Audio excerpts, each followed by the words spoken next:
తండ్రి కుమార పరిశుద్ధాత్మ దేవునికి వందనాలు స్తోత్రాలు చెల్లించుకుంటున్నాం. ప్రియమైన దేవుని బిడ్డలారా, దేవుడు మనల్ని ప్రేమించి ఇచ్చిన ఈ దినంలో ఆయన వాక్యాన్ని ధ్యానించే కృప మనకు దయచేసినందుకు దేవునికి వేలాది స్తోత్రాలు చెల్లించుకుంటున్నాము. వాక్యంలో పాల్గొనండి, వినండి, ప్రార్థనలు ఏకీభవించండి. మీ కొరకు అనుదినము ప్రార్థన చేస్తున్నాం.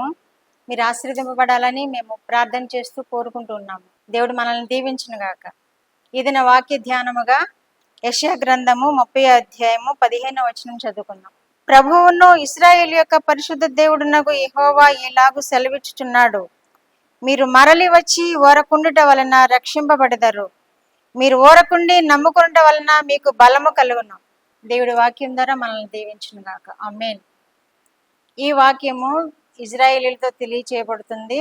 ప్రవక్త అయిన యెషయా తెలియచేస్తున్నాడు, మీరు ఊరకుండి నమ్ముకుంట వలన మీకు బలము కలుగును అంటున్నాడు. మీరు వచ్చి మరలి ఊరకుండుట వలన రక్షింపబడదరు అంటున్నాడు. ఇక్కడ ఈ సన్నివేశం ఎందుకు వచ్చింది అంటే, ఈ ఇజ్రాయేలీలు పలుమార్లుగా తండ్రి అయిన దేవుణ్ణి విసిగిస్తూనే ఉన్నారు, పలుమార్లుగా దారి తప్పి తిరుగుతూనే ఉన్నారు.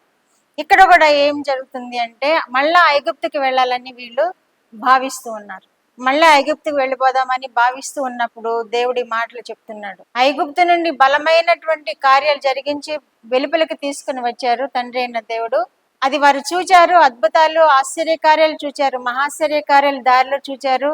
అన్ని అనుభవిస్తూనే మళ్ళా వీళ్ళు ఐగుప్తుకు వెళదామనేసి, ఆ విగ్రహారాధన చోటికి వెళదామని వీరు భావిస్తూ ఉంటే, తండ్రి అయిన దేవుడు వీళ్ళకి ఏమని చెప్తున్నాడు, నన్ను అడుగక ఆలోచన చేదురు అని అంటున్నాడు. లోబడని పిల్లలకు శ్రమ అంటున్నాడు. వీళ్ళు లోబడట్లేదు, అనేక మార్లు లోబడనొల్లని పిల్లలకు శ్రమ అంటున్నాడు.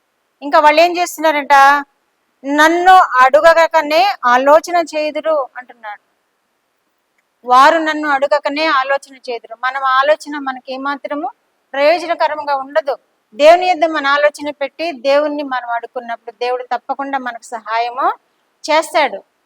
ఇక్కడ అది కూడా దేవునికి నచ్చల. మనవి ఆయనకి తెలియచేయకుండా మనం ఆలోచన చేయటం ఆయనకి ఇష్టం లేదు. అందుకే ఈ వాక్యం రాయించారు. ఇంకేమని చెప్తున్నారు చూడండి, 9వ వచనంలో, యెహోవా ధర్మశాస్త్రమును విననొల్లని ప్రజలు అంటున్నాడు. ఈ ఇశ్రాయేలీయుల గురించి ఏమంటున్నాడు, యెహోవా ధర్మశాస్త్రమును విననొల్లని ప్రజలు. అక్కడ యోబు గారు ఏమన్నారు, నా స్వాభిప్రాయం కంటే మీ మాటలనే నేను ఎక్కువగా వింటాను, మీ ఆజ్ఞలు నడుచుకుంటాను, మీ అడుగుజాడలు నడుచుకుంటాను అని యోబు గారు చెప్తున్నారు. అందుకని దేవుడు యోబు గారిని ఆశీర్వదించాడు. ఇక్కడ వీళ్ళైతే ఏమంటున్నారు, యెహోవా ధర్మశాస్త్రమును విననొల్లని ప్రజలు, వారు తిరుగుబడుని జనులు, అబద్ధమాడువారు అంటున్నారు.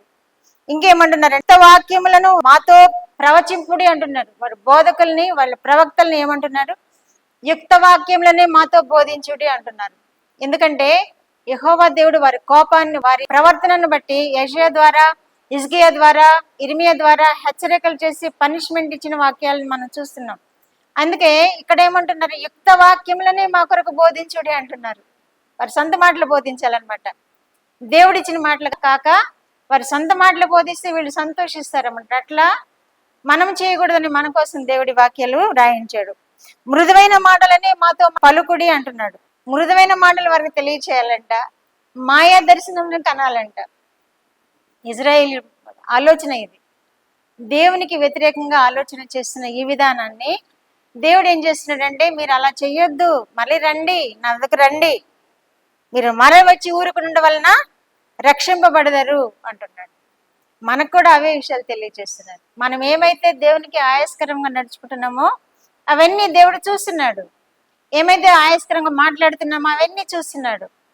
ఏమైతే తిరస్కరిస్తున్నామో, ప్రవక్తల దర్శనాలను తిరస్కరిస్తున్నామో అవన్నీ కూడా ఆయన చూస్తున్నాడు.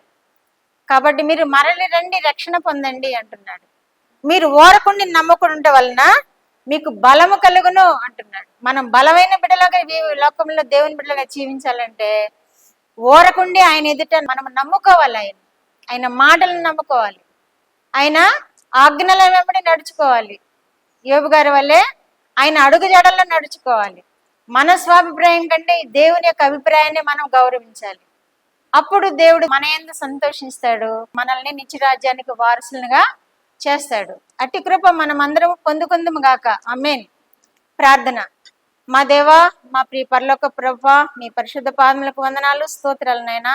ఈ ఉదయ కాలంలో ప్రభు మీకు పాదముల యొద్ద విజ్ఞాపన చేయుచున్నాము. మమ్మల్ని అంగీకరించండి. ఇచ్చిన వాక్యం కొరకు స్తోత్రములు ప్రభు. ఇజ్రాయేలీల వలె మా ప్రభు మా సొంత అభిప్రాయములు కాక మాయా దర్శనములు చూడిరి అని మా ప్రభు నాయన చెప్పు వారంగా కాక అయ్యా నాయన తండ్రి మీకు ఇష్టమైన బిడలగా నాయన జీవించే కృప దయచేయండి. రండి, రక్షణ పొందండి, మీరు మళ్ళీ రండి, బలము కలిగి ఉండండి అని మీరు తెలియజేస్తున్న వాక్యమును మేము హృదయాల్లో భద్రపరుచుకొని ప్రభువా మీ నుండి కలిగే బలమును, మీ నుండి కలిగే రక్షణను మేము కొనసాగింప చేసుకునే కృప విను వారందరికీ దయచేసి మహిమ పొందమని యేసుక్రీస్తు వారి పేరిట ఈ మనవులు మీ పాదముల యొద్ద వేడుకుంటున్నాను పరమ తండ్రి. ఆమేన్.